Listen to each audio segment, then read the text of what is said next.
Good afternoon or good morning, depending on where you're sheltering in place, and thank you for joining us today.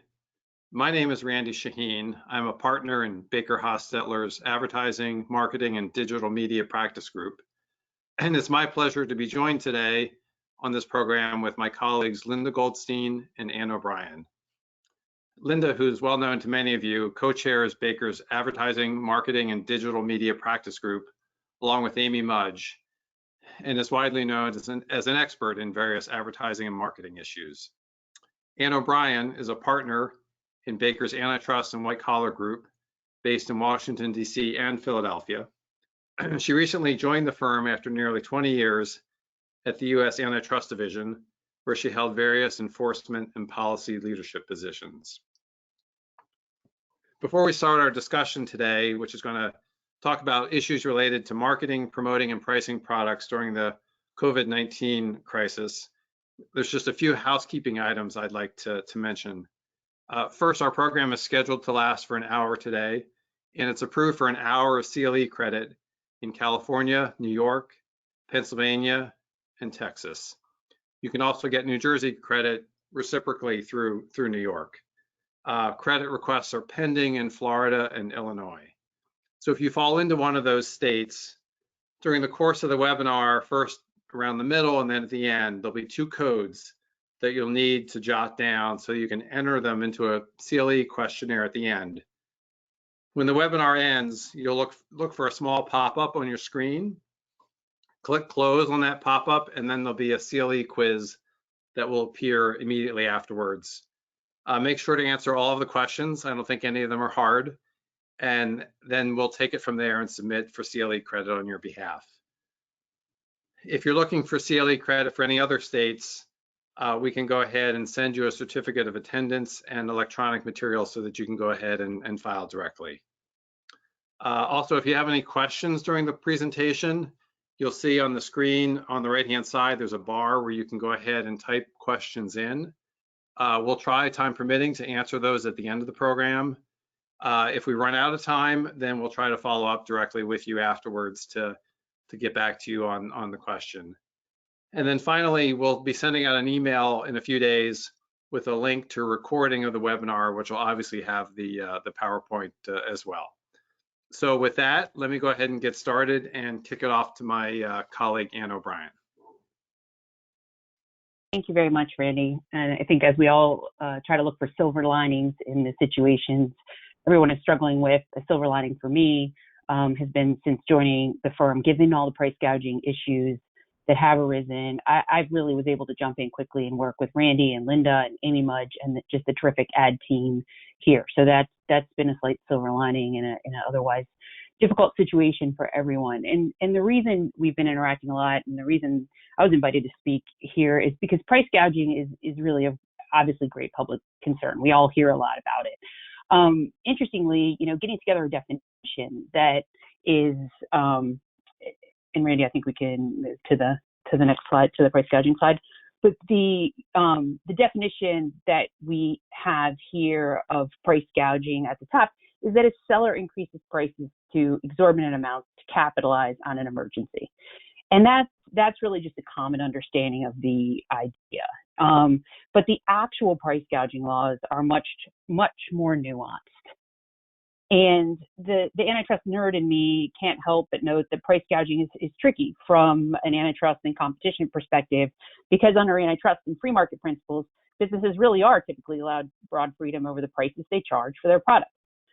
But price gouging laws actually curtail that freedom during emergencies, like the one we're facing now, where virtually where all states have declared emergency, as well as the President of the United States. And they basically set price caps on essential products during an emergency. And we're seeing, really, there's so many unprecedented things about this crisis, but in the price gouging context, there's an additional concern that these price caps may actually disincentivize bringing more essential products to the markets where they're badly needed. So I'm going to first discuss, using this chart for a couple of minutes, federal price gouging, price gouging at the federal level in the left-hand column here of this slide.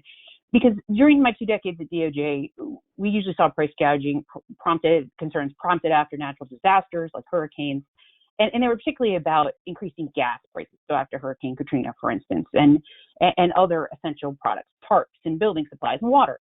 And price gouging was primarily a state issue. There was no specific federal price gouging law. There is none on the books that's a specific general law. But we'll talk through, given the unprecedented concern at the federal level we're facing now at hoarding and price gouging, that landscape's just rapidly changing. And I do think this is going to remain a high priority for the Department of Justice in a space at the federal level where they haven't been before. So just to break it down, several things here's what's happening at the federal level, and it really is changing rapidly. A few pieces had to come together for there to even be a discussion of price gouging at the federal level, and as a federal crime, a misdemeanor, but a crime. A few things happened. One, March 23rd, the president issued an executive order aimed at preventing hoarding or price gouging. That executive order invoked the Defense Production Act, the DPA, for certain scarce products, later designated by HHS. And it made it a crime for individuals and companies to accumulate those items, either one, in excess of reasonable needs, that's hoarding, or two, for the purpose of selling them in excess of prevailing market prices, that's price gouging. So under the DPA, these are misdemeanor federal crimes punishable by up to a year in jail and a $10,000 fine. AG Barr appeared in a press conference. He had some harsh words for bad actors and who they would be going after. And he also issued a memo spelling out a bit more. And links to these documents are embedded in this slide for you to look at. Although interestingly, that memo does not contain further guidance on what prevailing market prices means. And as a former prosecutor, I wonder how the elements of that misdemeanor offense would be pled and proven to a jury beyond a reasonable doubt. And that certainly remains to be seen and is a big question. A federal hoarding and price gouging task force was started by the Department of Justice, led by the U.S. Attorney for the District of New Jersey, with the assistance from the Antitrust Division and all the other U.S. Attorney's offices. And then that second piece had to come into place that HHS designated the scarce materials and said which products were covered. And the link to that list is on your PowerPoint. As you'd expect, it focuses on essential medical supplies, equipment like ventilators, N95 masks, PPE, certain disinfectant, and certain purported COVID fighting drugs. It doesn't include retail products like toilet paper or food items, and things like fuel and water and building supplies that have been deemed essential after hurricanes are not essential in this list. And that market, gas strictly is really upside down from after past crises, where that was an essential product. And this order lasts for 120 days, but it could be extended. So this, as it stands, federal price gouging laws could go away at the end of this crisis. And there is some discussion of price gouging legislation at the federal level. There was an existing law, and there's in the House, there's one being discussed. Now, if those were to move, they've been discussed before, frankly, at the federal level and never come to fruition. But this crisis could be the one. And if that does happen, then that would dramatically change the federal landscape, because the restrictions would not just be under the Defense Production Act with a time limit like we see now, and they could cover many more products. So turning to state laws, which have been around and invoked, as we said, in these prior instances after hurricanes, it's a really complex web. As you can see from the chart there's 38 price gouging laws in states and the District of Columbia, with several more in the works or under operation. And they vary quite a bit in terms of products they cover and what's considered gouging. And this can be tricky. Some have specific thresholds, like New Jersey and California, that cap prices at 10%, and they put in their own restrictions, but 10% of prices 30 days or some interim before the state of emergency. Not what prices are now. And others are much more broad, and they prohibit excessive pricing. And that's to be determined. And there's a lot of discretion in there, and not a lot of transparency. So you have to watch what the states are doing, and that's what we'll talk about. Typically, there are exceptions if the price increase can be tried to increase costs. So if your costs are going up and you're passing those on, that can be an exception, but it's not a presumption that'll happen. And we'll talk about why it's really important to document that. And I'm sure the one thing many of you want to know is there a safe price to sell essential items at? And I'd love to be able to tell you that, but unfortunately, the standards for what's considered gouging vary a lot at the state level, and this is undetermined on the federal level. So there's really no safe harbor for price increases that can guarantee you won't face scrutiny in any state for essential products. 10% is the lowest number on the books, but other states could technically enforce the law below that number. And these exceptions, it's really important to document. So if you're having increased costs and you're passing those on, that may be well and fine, but documenting that and then building in a typical profit margin above those costs is really your best defense if these issues would come up later at the state or federal level.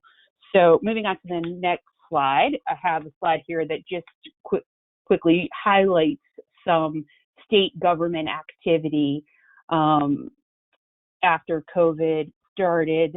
And really, as you can see, it's important to watch these things. And there's a lot more examples. And the National Association of Attorneys General has a running list of these. But I just pulled out a few because it's likely that you're going to see these. And you'd think something like a 1,500% increase like we have here in California.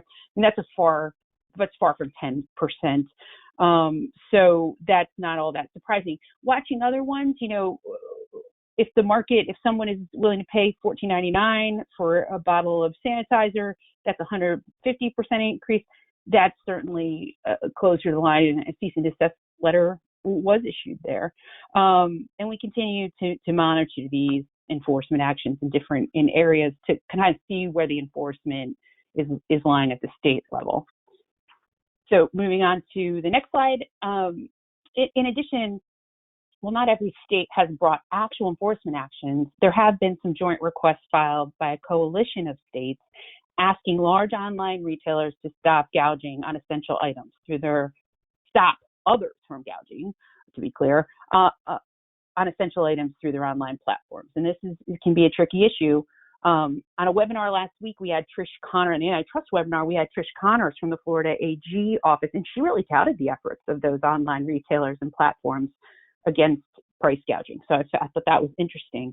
And we see many states, even those without formal price gouging laws on the books, like Arizona, sending cease and desist letters to dozens of retailers, accusing them of potential price gouging or passing on customer complaints during this pandemic.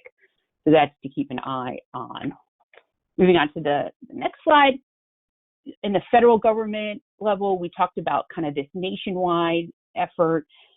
Just to highlight a couple, on the federal level, we saw these anti-hoarding and price gouging concerns lead the FBI to the door of at least one person in Brooklyn. I actually got a breaking thing this morning. There might have been another one this morning, but I've not been read in on that yet. But the result, of this arrest in Brooklyn is very interesting because he was actually arrested for assault on a federal officer and making false statements. But the person was actually under a federal investigation for hoarding scarce medical supplies, including N95 masks, and attempting to sell them at a markup of 700%, although the criminal charges there were not under the Defense Production Act. So, bad actor in the eyes of the Department of Justice, not what any of your listeners are probably facing, but it's an example of where the federal enforcement is focusing. And I think you will see also a couple other examples here really involve fraud. And in my experience after previous crises, that's an area of focus, particularly fraud and bid rigging having to do with federal government contracts where taxpayer dollars are lost as a result of fraud, waste, or abuse. So moving on to the next slide. I think it's important to distinguish between price gouging and price fixing. We talked about price gouging being really the sales price of a single seller raising prices, whereas price fixing is an agreement among multiple horizontal competitors. And it's not tied to emergencies. It's always enforced, and it's typically enforced criminally by the Department of Justice with severe penalties, including jail time up to 10 years. You may also violate state laws and lead to civil damages. And so those, you can see the price gouging laws at the state level and even at the federal level, you're looking at a $10,000 fine potentially.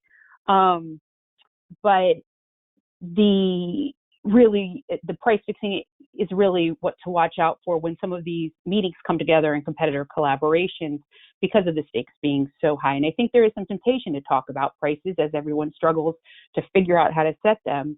And we've heard of crisis cartels forming in non-booming industries because we have the opposite side of high demand is that some industries have an oversupply or are really struggling to keep going, and that's where to be on the lookout for that. So moving on to the next slide, which is the important question: how do you avoid these things? Avoiding price fixing and price gouging. And Linda and I were discussing, people don't want to be inadvertent price gougers. And I mean, as a longtime prosecutor, I never met necessarily anyone I thought it was appropriate to prosecute as an inadvertent price fixer. But the price gouging, it's different.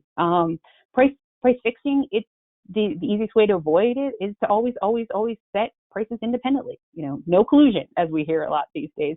Avoid communications with competitors, and when your competitors do communicate, which they can for very laudable reasons in a lot of these high stress situations, be careful not to discuss that future pricing. Price gouging, the biggest point here is really to know these laws are out there and being enforced. Unfortunately, a lot of you may be seeing them directly. And in the free market, as you said, you assume that you're free to sell your products at whatever price the market will bear.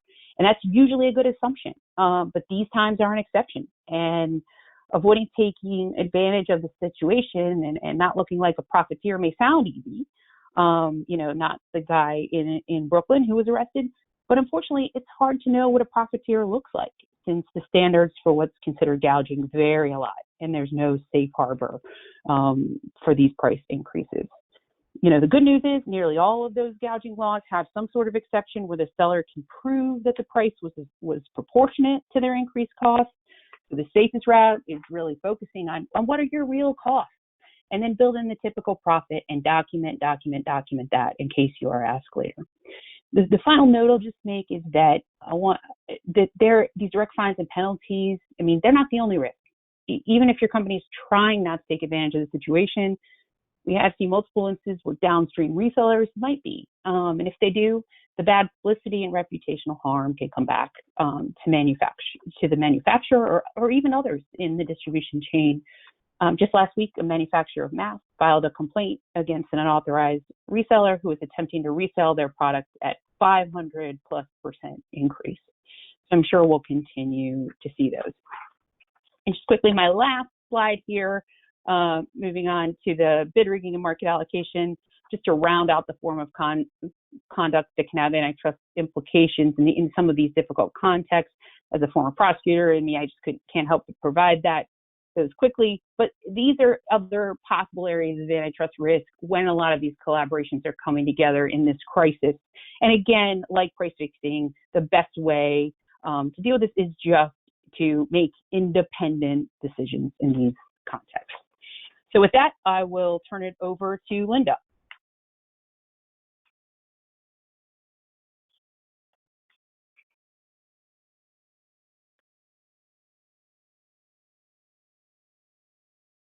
Can you all hear me?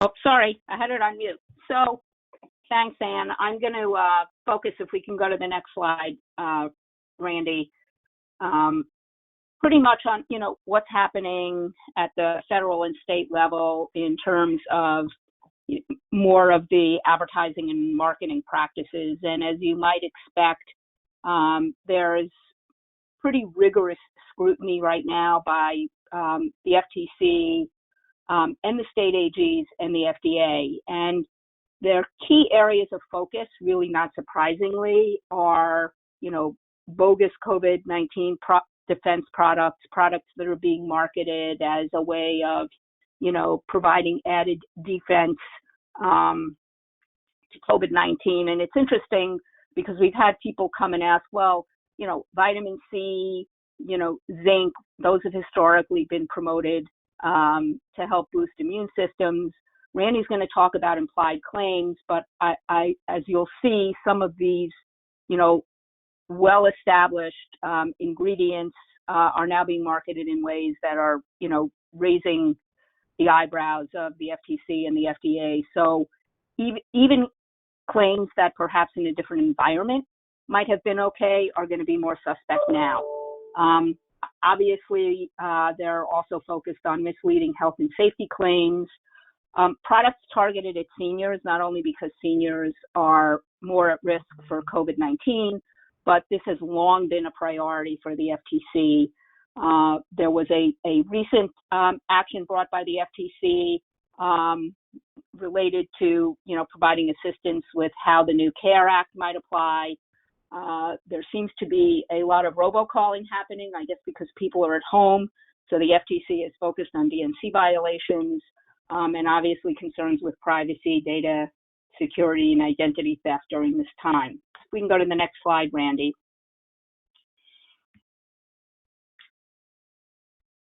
So this is, you can actually look at this every day. The FTC, and I think this is an indication of just how closely they're monitoring what's happening. The FTC publishes this every day, and it's basically a report of complaints that are filed in their Sentinel database, and what are the products or services that are leading to the most complaints. Interestingly, and I'm guessing maybe this is coming out of the timeshare industry, travel and vacations are number one. Not surprisingly, online shopping is number two. If we can go to the next slide, Randy. So before I get into some of the activity that the FTC, the FDA, and the state AGs have taken, some of you might be asking after Ann's presentation, well, where is the FTC on price gouging? And interestingly, the FTC has never actually brought a price gouging case. And recently, Chairman Simons acknowledged that the FTC currently lacks the authority to prevent or prohibit excessive pricing.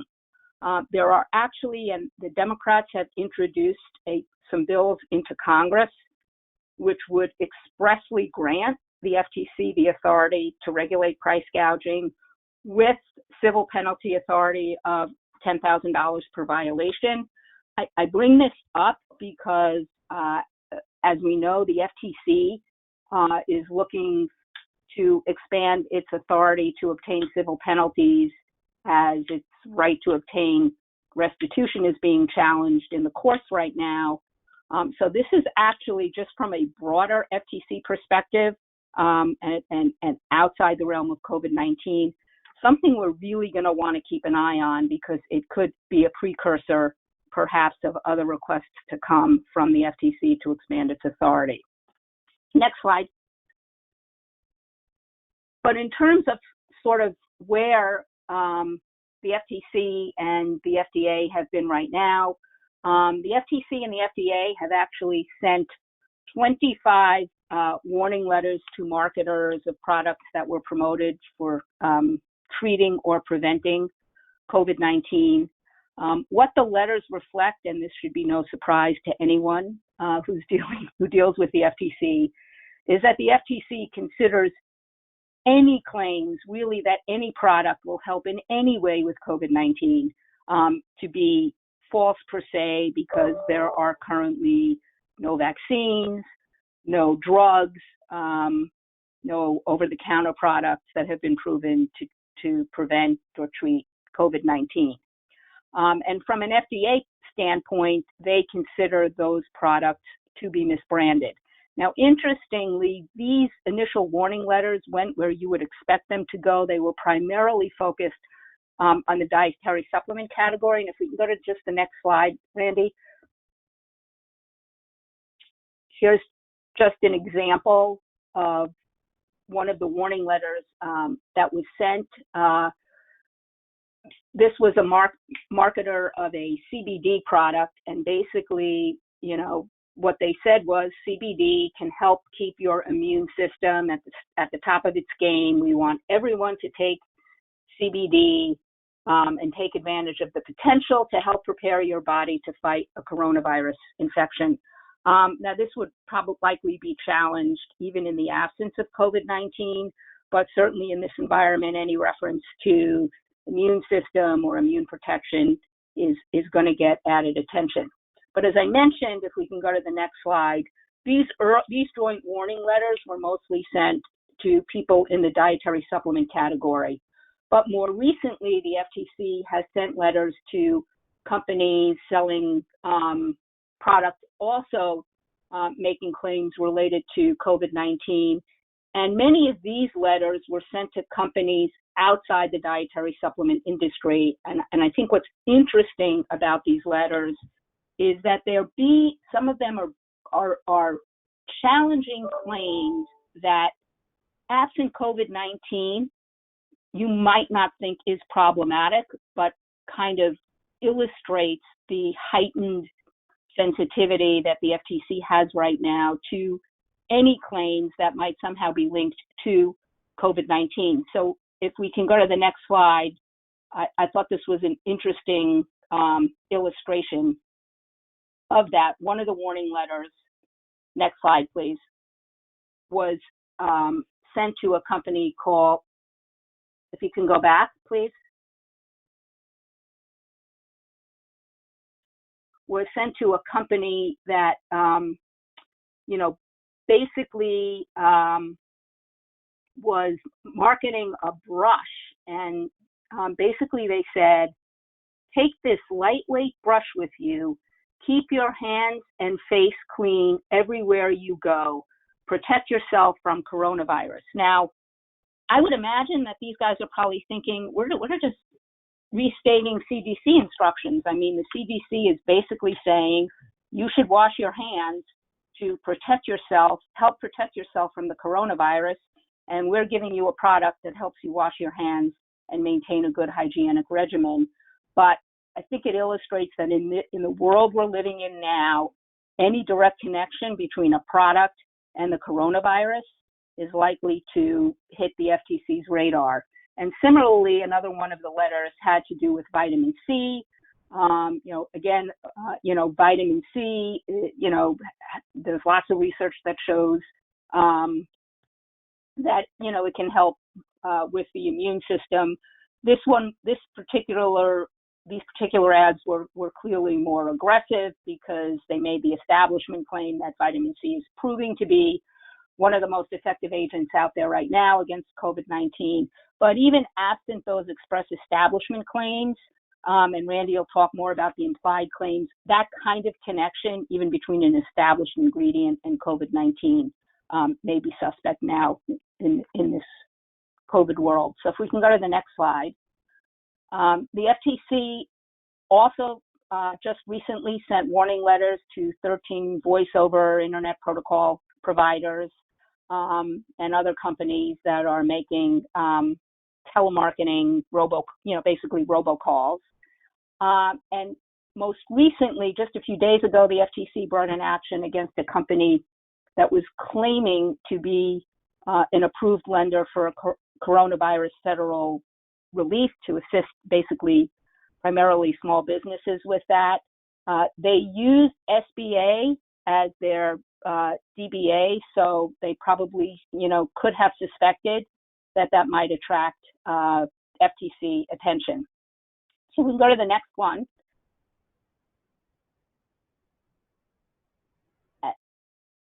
Next slide. So just to highlight some of the state activity, Arizona has, partnered with, the senators to, try to issue warnings to seniors against CARES Act scams. In New York, the Attorney General has actually sent letters to the domain name registrars requesting that they not issue any domain names with the word COVID-19. In Texas, the AG sent warning letters to a medical spa to stop claims for vitamin C. In California, the AG has issued warnings about deceptive charities. And in Michigan, The Attorney General settled with 2 companies that were selling phony coronavirus defender, products that supposedly would defend against coronavirus. I think what's interesting, and you saw this in the price gouging presentation that Ann made, is that at the AG level in particular, they seem to be very, very focused on the local businesses and what the local businesses are doing. So things that might historically have perhaps fallen under the radar screen are not likely to do so now. We can go to the next slide. I will turn it back over to Randy, who's going to talk about what's happening at the NAD. Sure, thank you, Linda. So just briefly, I think probably almost everybody knows what the NAD is, the self-regulatory agency headquartered up in New York City that hears primarily disputes between competitors on advertising issues. I think I may have had one of the last in-person NAD hearings. I had one on March 10 up in New York. We did not shake hands or hug or otherwise make contact, but we did have the hearing in person. A couple weeks later, I actually had another one that was done virtually, since everybody at NAD has scattered to their homes or second homes. But I will say it went very seamlessly. We actually had people from Europe logged into the conference as well. They use Microsoft Team. I know a lot of people are using Zoom or Skype. They use Microsoft Team. We were able to actually play video over it for the NAD to look at the ad we were challenging, and that went fine. So I think the technology is working quite well. They've also adapted the new fast track Swift filing process they've set up, where you can potentially get a decision within, I think it's 20 days, has an online setup. You've always been able to do standard filings via email. I think to the extent there are any logistical challenges to think about, one is just large file sizes. If you're trying to send, we were trying to send a 30-second or a 30-minute infomercial. So, those become a little bit of a challenge to get there, but there's obviously ways of handling that. And then I know often when we appear at NAD, we like to bring them a product sample, right? Show them the product at issue or be able to demonstrate it. That obviously you can't do virtually, but they have said they're willing to provide, if necessary, a home address. You could FedEx or ship a product with a little bit of advance warning. So with that, I think Linda and I are both going to talk. I'm going to talk first, as Linda said, about some issues involving implied claims, and then Linda's going to get into some sort of more marketing type issues that are particularly relevant during this time. So with respect to implied claims, you've seen, it's kind of astonishing to me how quickly advertisers can get commercials on the air that are responsive to what's going on in the world. So I know you all probably seen a lot of commercials that are very pointedly directed towards the COVID-19 issue. These are a couple screenshots from a commercial I've seen a fair amount of involving company that makes products for your car. And so the pitch there is, look, you can put down our protective mats, you can put down our covers over your car seats, and they're very easy to disinfect or throw in the washing machine, as opposed to the grungy carpet that might be over your car that can absorb germs and so forth, and it's really difficult to get clean. So, advertisers are kind of rising to the challenge in terms of advertising their products, but obviously you want to make sure that that you do it in the right way. It's never been worn. And I think one of the particular challenges is with implied claims, right? Because it's often difficult to know for sure when there is an implied claim, right? Two people can look at the same ad and come to completely different conclusions about whether there are implied claims and what they happen to be. And I think particularly the difficult thing is that, in the FTC's mind and also in federal court under the Lanham Act, an implied claim doesn't have to be what most people take away from the advertisement, or even what you intend for people to take away. It can be an interpretation that maybe 12, 15% of the audience takes away. So really a very small subset of the people who are watching your ad or looking at your digital advertising. So you really have to think very broadly about, what does even a small segment of my intended audience going to take away from this? And I think that becomes the sort of real challenge with implied claims. And then as Linda was saying, I think it's hard not to look at your claims now, particularly certain kinds of claims in light of COVID-19. There's kind of a classic Lanham Act case that's somewhat relevant to this, where there were press reports at the time saying that aluminum was a factor in causing Alzheimer's. People were concerned about aluminum in cooking pots and pans and so forth. And an acid company began advertising that, unlike its rival, its product did not have any aluminum in it. And a Lanham Act suit pretty quickly followed from that, because the competitor challenged that they were basically trying to say that their antacid could create a risk of Alzheimer's. And the court interestingly said, they're not responsible for what's going on in the broader world, right? We're not going to hold the advertiser responsible for things consumers may be reading about or think about in terms of aluminum. They don't say anything about Alzheimer's in their advertising, so we're just not going to go there in terms of what kind of pre-existing belief consumers have. I don't think there's another case out there like that. And would courts or regulators follow this precedent today in terms of COVID-19 and saying, well, we're not really going to look at your advertising in light of the pandemic that's occurring? I think is probably a risky gamble to take. So I think overall, it's probably a good time to just kind of take second stock or take a second look at some of the claims for your products, particularly if they involve any kind of health-related benefit or claim.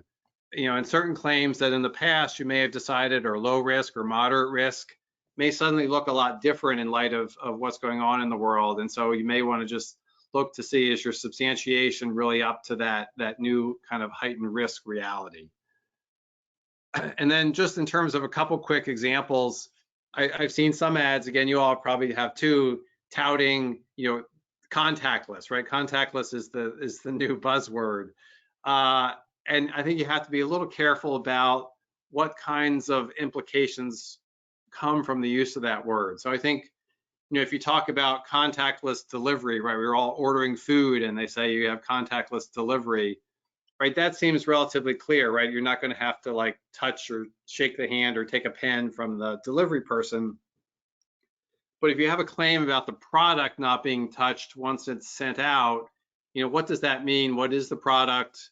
Does that also mean that the packaging that the product comes in is not touched? It's kind of hard to avoid that. So I think you have to think about the broader aspects of a claim like contactless and what part of the process or what part of the product or packaging or food you're saying is contactless, or you risk potentially having issues down the road. And then I think the other big issue obviously is immunity. In the past, there are claims for dietary supplements, for example, right? They'll say it supports the immune system. And that claim has long been held to be fine.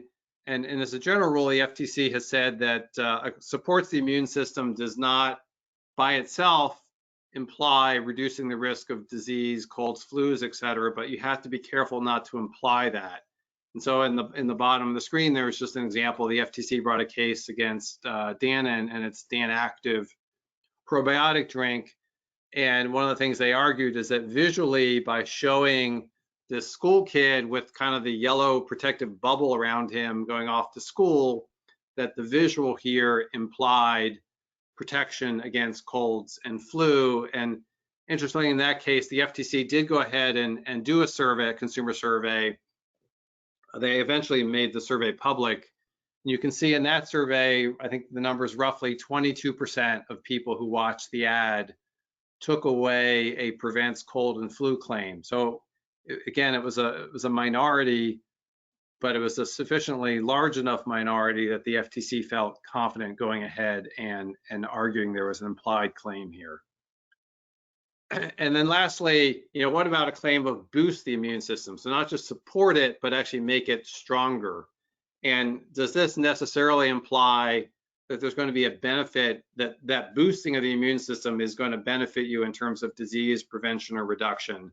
And there's another case that the FTC brought against Nestle's Boost product, Boost Drink, that involved strengthening immunity claims, but was coupled with some express claims about reducing the incidence of diarrhea and fever in school kids. So, there was expressly linked, but again, I think it would be a big gamble to say you boost the immune system and not perhaps risk there being an implied claim that there's going to be an actual positive result in terms of disease reduction or prevention. All right, so here's our first CLE code 123, and give everybody a moment to write that down, and then I'm going to turn it back over to Linda.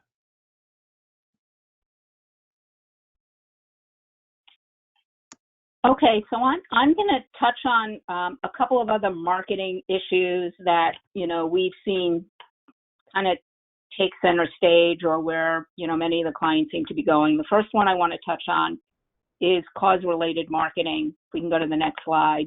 Not surprisingly, many companies are looking now to, do something in the cause-related marketing area.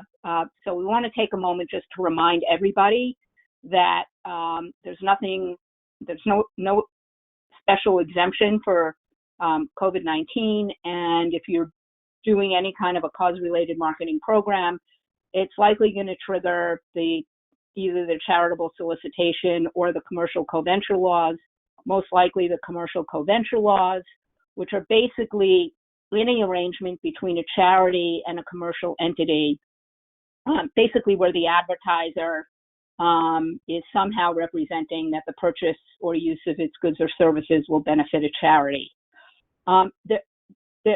There are different flavors that the CCV program can take. If we can go to the next slide, and we've seen some confusion about when people think these laws might apply or not. So I wanted to just go through three quick examples. So the first one would be, the classic commercial co-venture arrangement where you say, basically, if you buy our product, we'll donate 10% of the purchase price to the charity. That's a traditional commercial co-venture arrangement.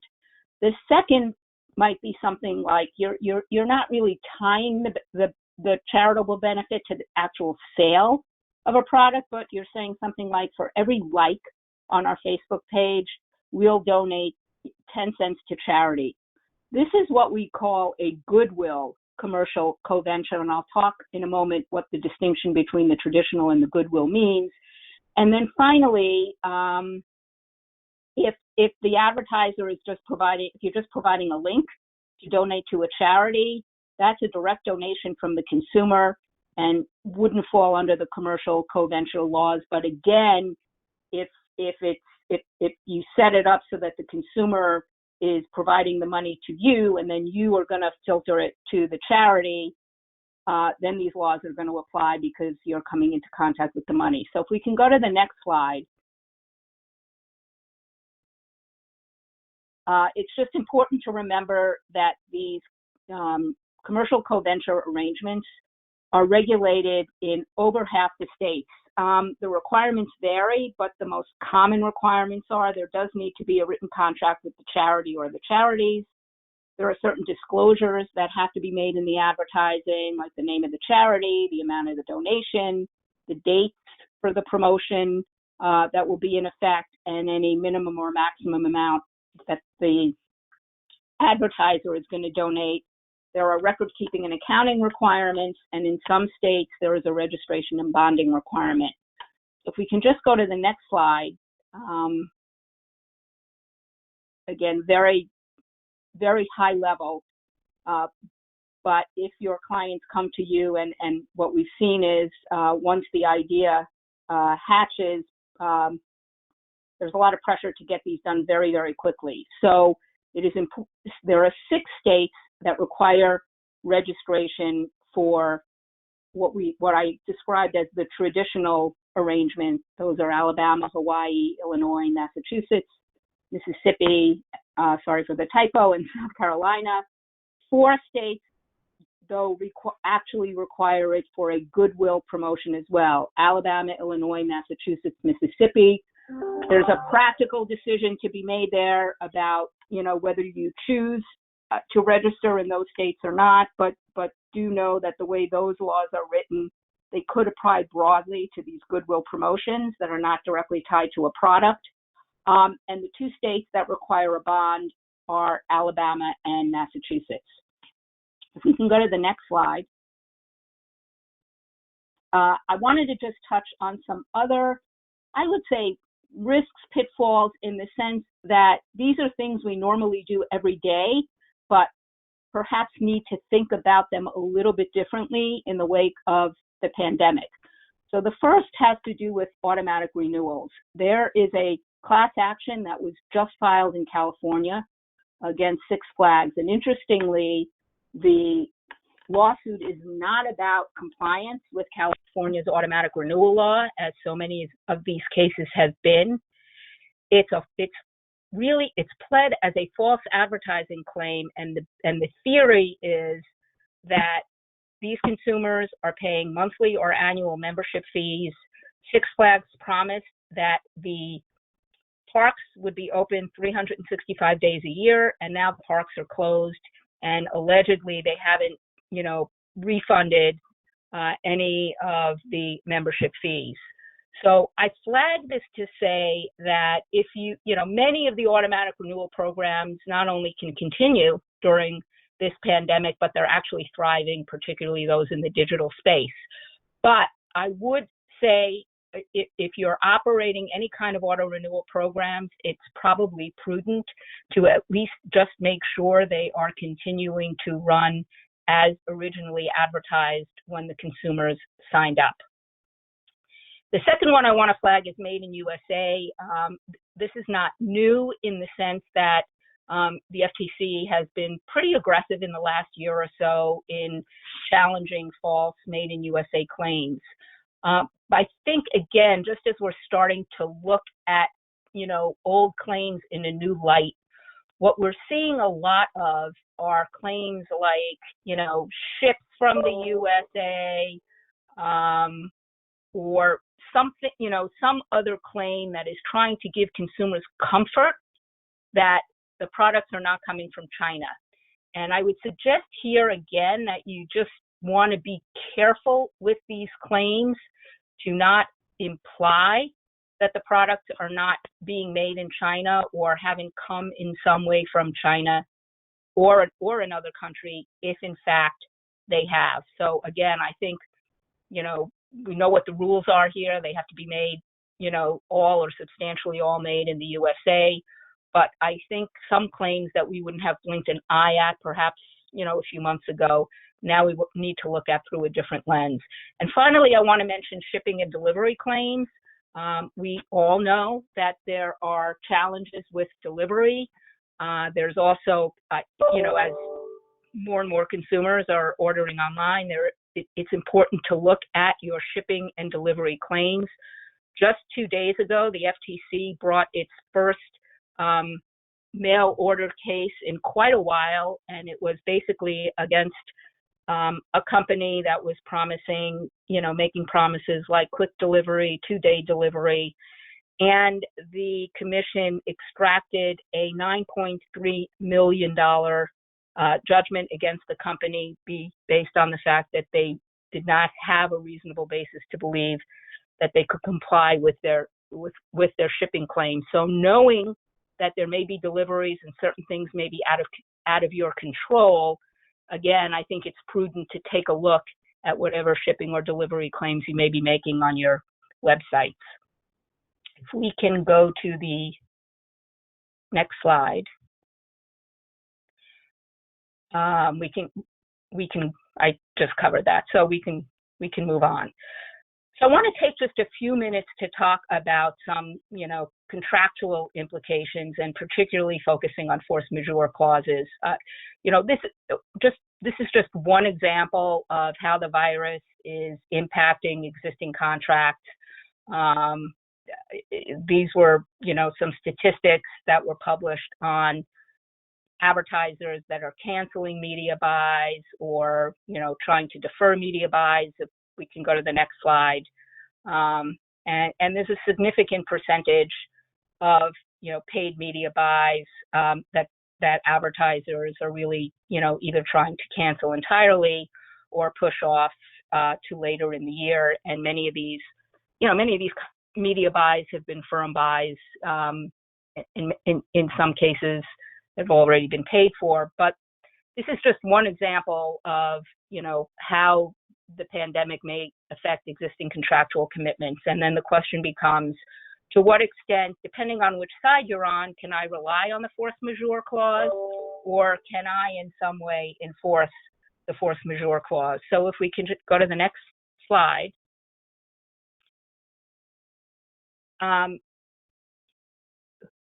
key point, I think, to keep in mind here, and frankly, this will apply not only now, but something to think about when you're drafting contracts in the future, and I'll come back to that in a minute.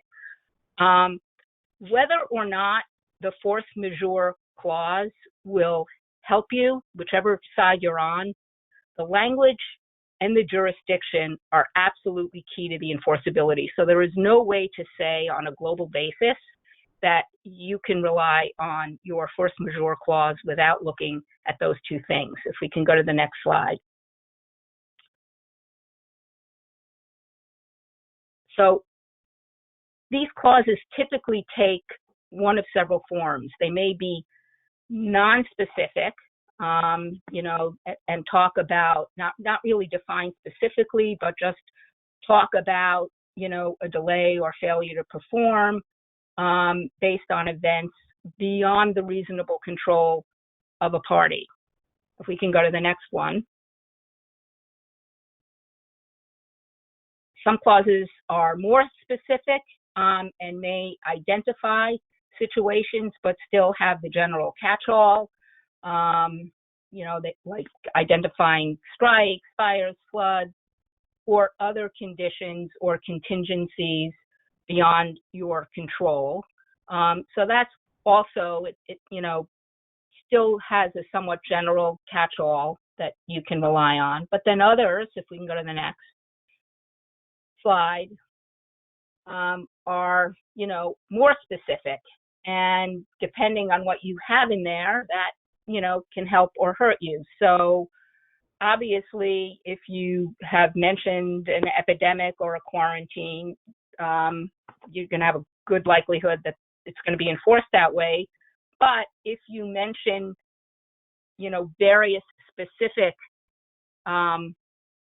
events and then don't mention, epidemics or quarantines, an argument may also be made that there was no intention to cover those, or they would have been delineated in the contract. So it's a real balancing act about, sort of which way to go here. And if we can go to the next slide.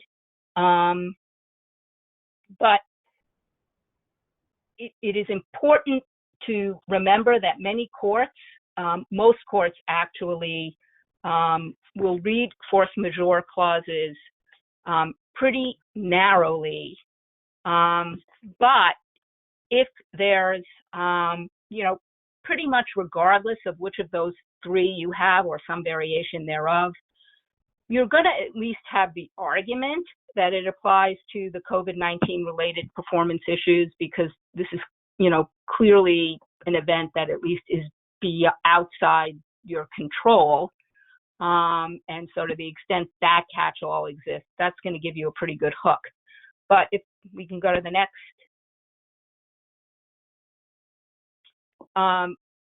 Identifying the event is only one part of the equation, because to determine if the force majeure clause is going to apply, you also have to look at what are the consequences. Is the performance truly impossible, or is it just impractical? For example, if you've got, you've got an advertising commitment, and you just don't think it's the right time to go forward with that commitment, but it's not impossible for that performance to take place, it's going to be harder to rely on the force majeure clause. The impossibility is really going to put you in the best position to rely on that clause. Not that it's just impractical or it's not the right time or it's inadvisable for business reasons. It's often going to depend on whether it truly is, performance really is impossible. And if we can just go to the next.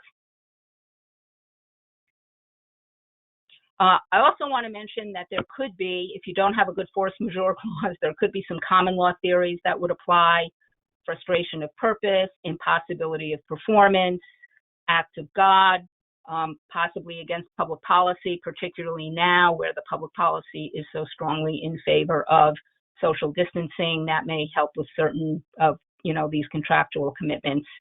And if we can go to the next slide.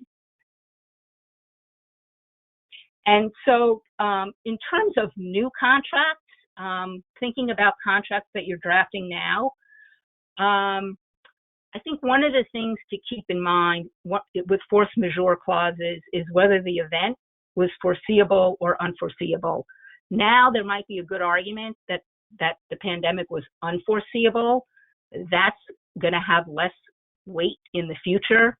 So it probably is prudent to at least include a separate contractual provision for these kinds of issues or related issues, at least in your future contracts.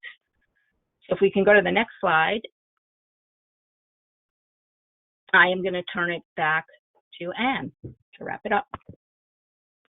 All right, and mindful of just a few minutes left, the good news is that I think there is some good news here to focus on.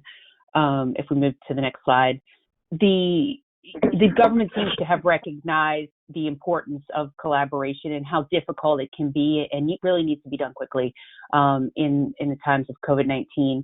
So two things happened on March 24th, which I just want to highlight for both of you and commend you to look at that document linked here, is that the DOJ and FTC issued a joint statement highlighting the importance of collaborations and tried to lay out some collaborations that they thought would be unlikely to be problematic. So collaborations can come up in so many different contexts, but we're seeing them a lot when people just need to work together across an industry to get things to market or to be innovative in new ways they've never had to be. And that can sometimes, those collaborations bordering on, collusion or other types of prohibited conduct.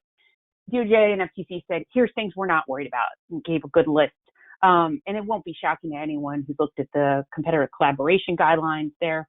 The other interesting thing they did is that they said, if you have tough ones that are close call ones, we're committed to, there's this business review process and review process at the FTC, which are somewhat like advisory opinions. It was in my old office that I used to run, that we do these, and they people worked hard, but they'd take months often.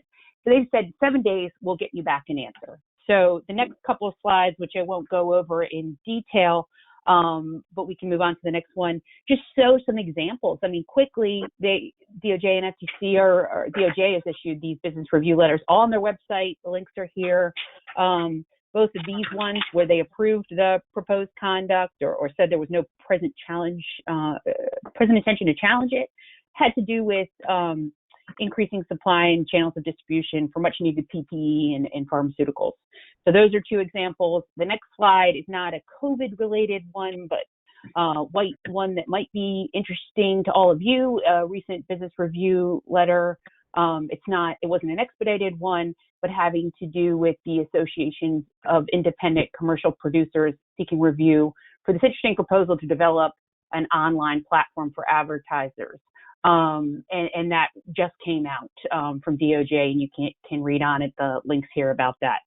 So finally, moving on to the final slide is, tying in kind of what I talked about at the beginning and what others have talked about is this line. There's unprecedented, that word's overused lately, but collaborations taking place, and those are great. That's leading to a lot of good results. But just some reminders here on do's and don'ts for those contexts, including, when the government might call you.